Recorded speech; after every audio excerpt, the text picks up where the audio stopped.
मेरे प्यारे भाइयों और बहनों, आप सबको मेरा हार्दिक प्रणाम। हमारे जीवन का समय पंख लगाकर उड़ रहा है। एक के बाद एक हमारे जीवन के साल बीतते जा रहे हैं, पर हम अभी तक अज्ञानता की निद्रा में हैं। हम अभी तक सुप्त हैं। हम अभी तक भाग रहे हैं। धन संपत्ति इकट्ठी करने के लिए हम भाग रहे हैं। हम मान सम्मान के पीछे भाग रहे हैं। भोग विलास में अपना जीवन गंवा रहे हैं। हमारे भीतर एक आवाज है जो बार बार पुकार रही है, उठ जाग प्यारे, उठ जाग, उठ जाग, उठ जाग। गुरुदेव साधु वासवानी जी एक जगह अपनी पवित्र वाणी में फरमाते हैं, अंदर आवाज विवेक वाला, अंदर गोविंद का घड़ियाला, अंदर साजन कहे उठ जाग, मानी सुन तू अंदर राग। अंदर आवाज विवेक वाला। मेरे प्यारे भाइयों और बहनों, विवेक शब्द एक प्राचीन शब्द है। ऋषियों की पवित्र वाणी में बार बार ये शब्द आता है। जब आप प्राचीन पुस्तकें पढ़ेंगे तो उसमें आपको बार बार ये दो शब्द मिलेंगे, एक विवेक और दूसरा वैराग्य। विवेक और वैराग्य ये दोनों आध्यात्मिक जीवन के स्तंभ हैं। हम में से जिन लोगों के भीतर आध्यात्मिक राह पर चलने की प्यास है, उन्हें ये दो शब्द अच्छी तरह समझ लेने चाहिए और साथ ही साथ इन दो शब्दों को अपने जीवन में घोट लेना चाहिए। We must assimilate the teaching in our daily life.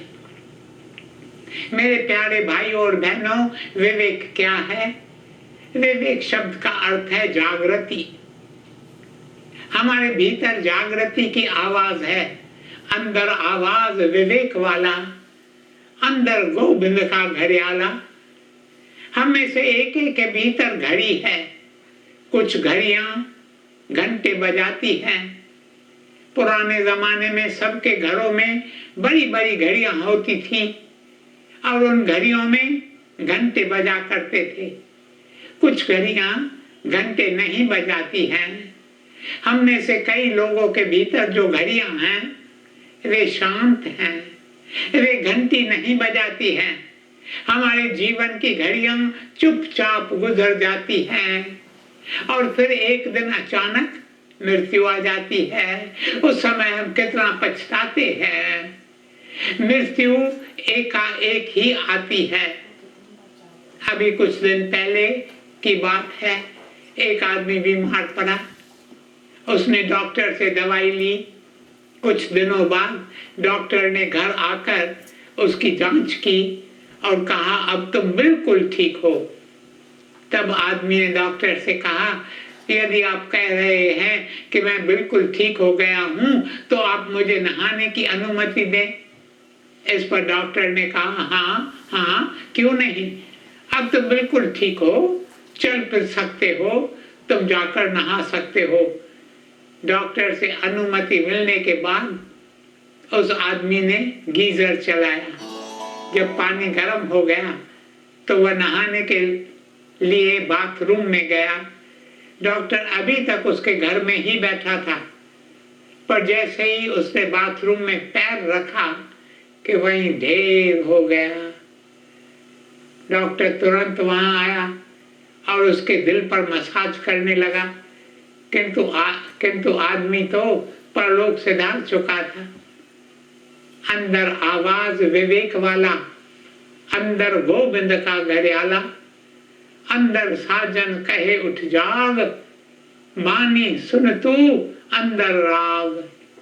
मेरे प्यारे भाई और बहनों, हम में से एक एक के भीतर साजन स्वयं बैठा है और वह हमें पुकार रहा है। हमें पुकार रहा है, मेरे प्रिय सजग हो जाओ, सजग हो जाओ। जाग जाग मन नींद न करिए, अब तो रोशन होया रे।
मेरे प्यारे भाइयों और बहनों, हम सब सुप्त हैं। बेशक हम अपने काम काज करते हैं, धन दौलत कमा रहे हैं, पर ये सारे काम हैं नींद में। ये सारे काम हम नींद में कर रहे हैं। ये नींद कौन सी है? इसमें हम सोते हैं और फिर जागते हैं। आप जानते हैं, हम जिसे जागना कहते हैं वह जागना भी नींद में जागना है। हम जब चलते फिरते हैं तो भी नींद में ही चलते फिरते हैं। ये नींद 3 प्रकार की है। There are these 3 types of sleep। ये 3 प्रकार कौन से हैं? पहली नींद है इंद्रियों की नींद। हम में से कई लोग इस नींद में हैं। So many of us are in this state. It is the state of the sleep of the senses। क्योंकि इंद्रियां हम पर हावी हो गई हैं। हम में से कई लोग इंद्रियों के गुलाम हैं। हम इंद्रिय भोग में रम गए हैं। जो इंसान इंद्रियों के नींद में है उसकी 2 निशानियां हैं। हम में से एक व्यक्ति स्वयं से पूछे कि उसमें ये 2 बातें हैं या नहीं। यदि हैं तो हम इंद्रियों के नींद में हैं, अगर नहीं तो हम नींद से आजाद हैं। आइए देखें ये 2 निशानियां कौन सी हैं। पहली निशानी है स्वादिष्ट भोजन खाने की चाह। जो इंसान इंद्रियों के नींद में है, यदि उसे स्वादिष्ट भोजन खाने को न मिले तो वह बेचारा दुखी हो जाता है।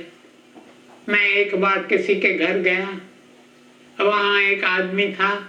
जब उसके सामने भोजन लाया गया तो उसने खाने की ओर देखकर कहा, आज मेरा दिन बेकार हो गया। मैंने पूछा, क्यों? तुम्हारा दिन क्यों बेकार हो गया? इस पर वह बोला, आज मुझे अपनी पसंद का भोजन नहीं मिला। ऐसे इंसान की दूसरी निशानी है संभोग की लालसा। और इस संभोग की इच्छा को जितना पूरा करने जाओ यह उतनी ही बढ़ती रहती है। इस संभोग की लालसा से मुक्त होना बहुत मुश्किल है। आपने मक्खी को देखा है, वह मध को देखकर उसका स्वाद चखने जाती है। पहले तो वह सोचती है मैं थोड़ा सा स्वाद चखकर फिर उड़ जाऊंगी। इसे इरादे से वे मध के बर्तन के किनारे पर बैठकर मध का थोड़ा स्वाद चखती है, पर जैसे ही वह स्वाद चखती है तो सब कुछ भूल जाती है और सीधे मध पर जाकर बैठ जाती है। वह मध का भरपूर पान करती है। उसके बाद जब वह उड़ने की कोशिश करती है तो उसे पता चलता है कि वह मध में बुरी तरह से फंस गई है। ठीक यही दशा होती है उस इंसान की जो इंद्रिय भोग में लिप्त रहता है। इससे बाहर आना उसके लिए मुश्किल हो जाता है। मेरे प्यारे भाइयों और बहनों, फिर ऐसा इंसान नहीं, हैवान होता है। क्योंकि उसकी जिंदगी हैवानों जैसी होती है। वह खाता है, पीता है, मौज मस्ती करता है, भोग विलास में लिप्त रहता है, बच्चों को जन्म देता है और फिर एक दिन परलोक से डाल जाता है। मेरे प्यारे भाइयों और बहनों, मैं आपसे और स्वयं से यही कहूंगा कि प्रिय, तुम हैवान मत बनो। तुम्हें यह मानव योनि किस लिए मिली है? तुम्हें यह मानव योनि मिली है ताकि तुम इंसान बनो, इंसान बनो, इंसान बनो। मानुष जन्म क्यों खोया रे, मानुष जन्म क्यों खोया रे।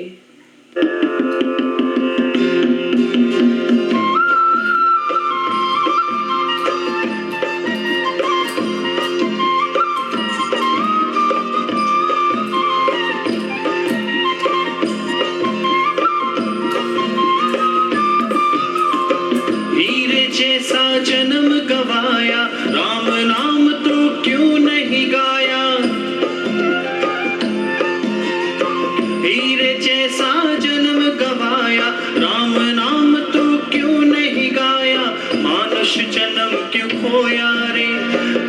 मानुष जन्म क्यों खोया रे, मानुष जन्म क्यों खोया रे, मानुष जन्म क्यों खोया रे।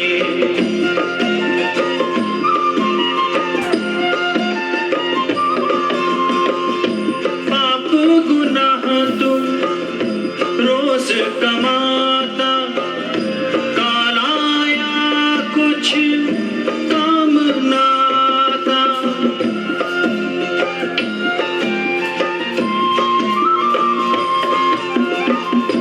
पाप गुनाह तू रोज कमाता, कालाया कुछ काम ना आता। मानुष जन्म क्यों खोया रे, मानुष जन्म क्यों खोया रे, मानुष जन्म क्यों खोया रे, मानुष जन्म क्यों खोया रे।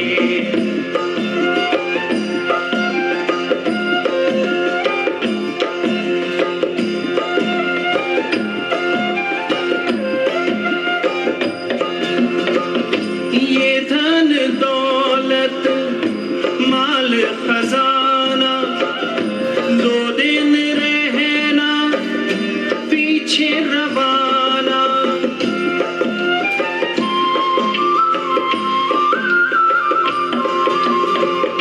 ये धन दौलत माल खजाना, 2 दिन रहना पीछे रवाना।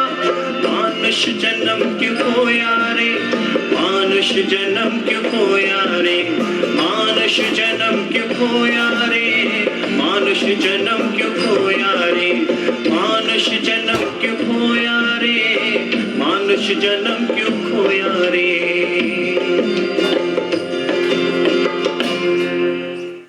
मेरे प्यारे भाइयों और बहनों, अब प्रश्न ये उठता है कि हम इंसान कैसे बने। अभी कुछ दिन पहले एक महिला ने मुझसे फोन पर बात की और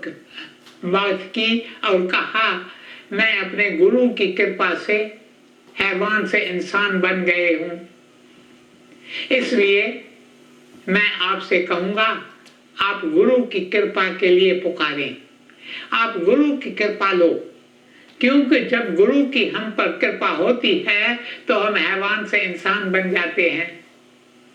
हाँ, तो मैंने आपसे कहा कि 3 प्रकार की नींद होती है, उसमें से पहली है इंद्रियों की नींद।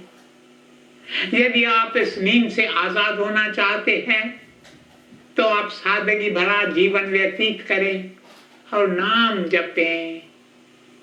आइए अब देखें दूसरे प्रकार की नींद कौन सी है। दूसरे प्रकार की नींद है मन की नींद।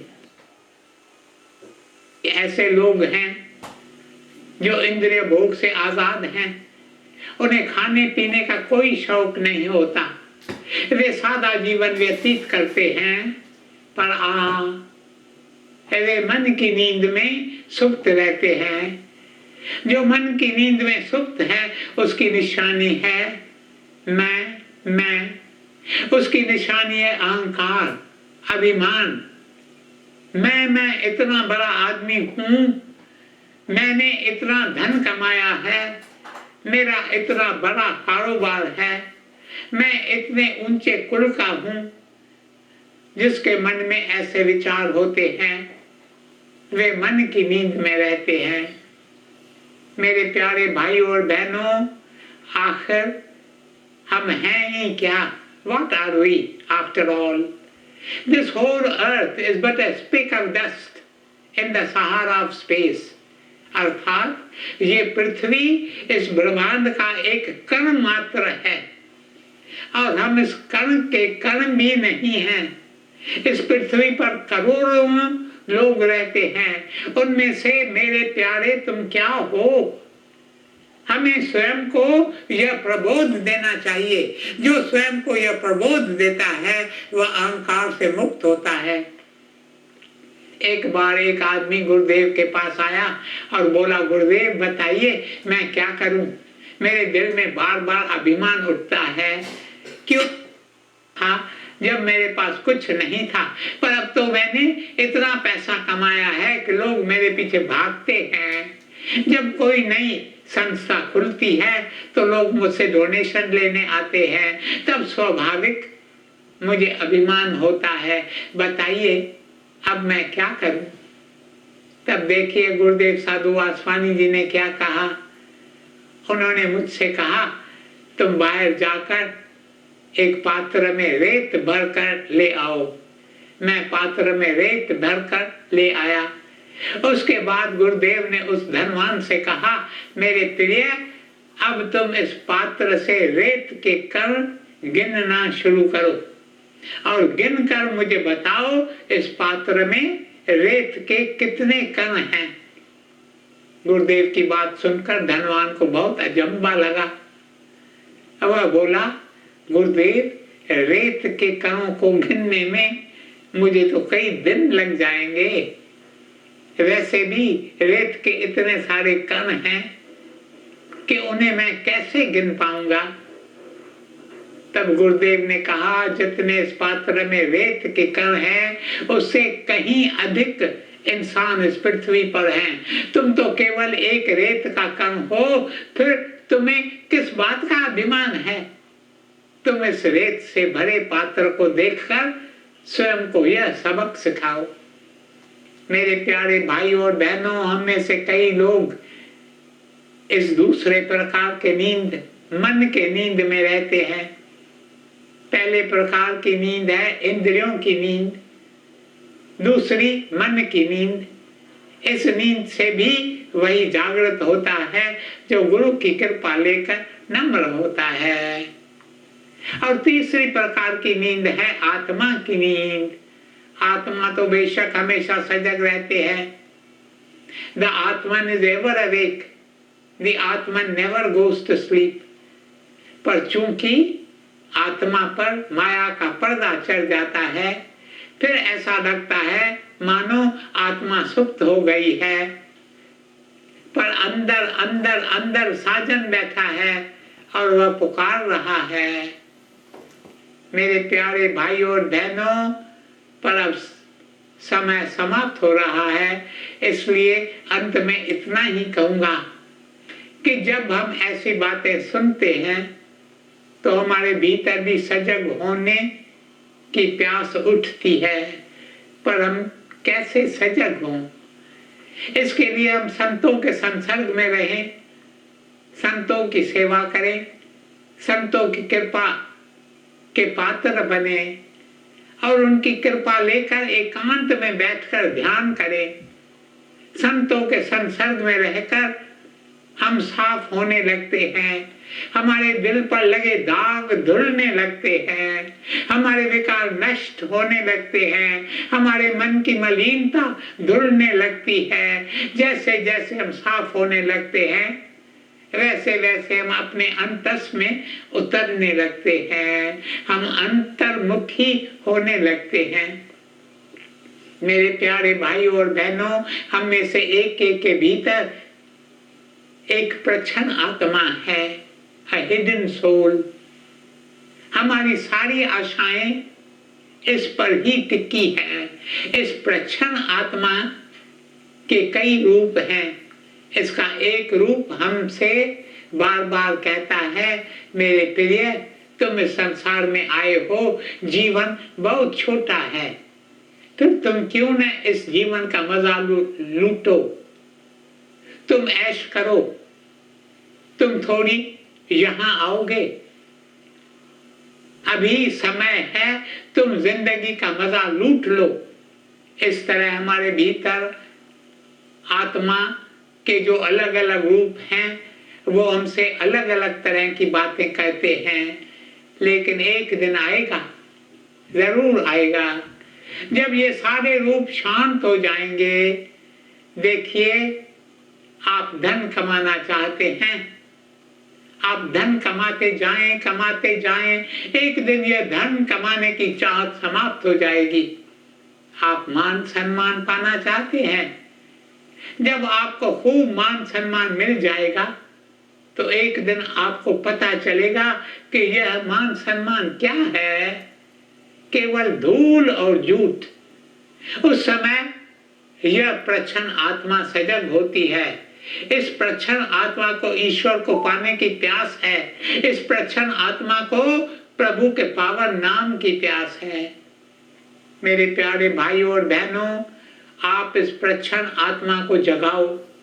धन्य है वह इंसान जिसकी यह प्रच्छन्न आत्मा जागृत होती है, क्योंकि जब इंसान सजग होता है तभी उसका जीवन सफल होता है। ओम शांति शांति शांति।